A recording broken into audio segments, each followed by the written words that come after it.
An old man is walking towards the sunset, about to enter the long night, longest of his life yet.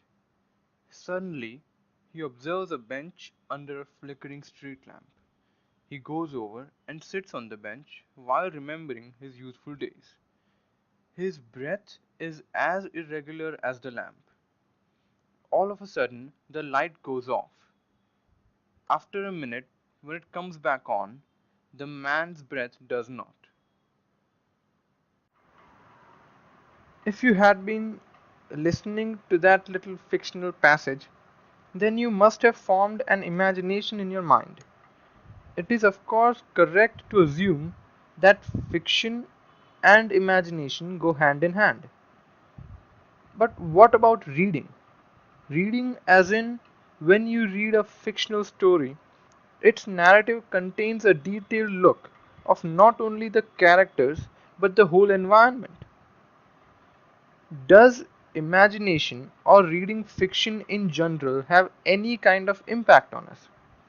To answer that question, first of all, we have to consider that there are two kinds of readers of fiction. One, there are those readers who read just for the sake of reading. Two, there are those readers who read the narrative consciously. That is, they convert the objective reality presented in the narrative into their own subjective reality.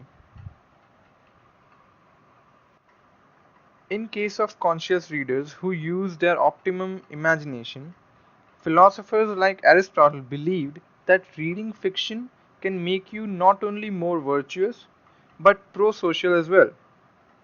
Today's contemporary philosophers have felt the need to invoke imagination as a mental operation which suggests that thought and experiences are united. To understand that, let's say for example that I'm reading a Dan Brown novel. While I'm reading it, an act of imagination is invoked which includes both thought and experience based on the narrative. I think deep down this is why we read fiction. It makes us realize and analyze the psychology of the characters through imagination. According to a study done in 2018, that psychological awareness acquired through that particular fictional narrative is transferred into the real world experience. Hence, you start having a different perspective, a different kind of a social intuition, or in other words, imagination becomes your reality.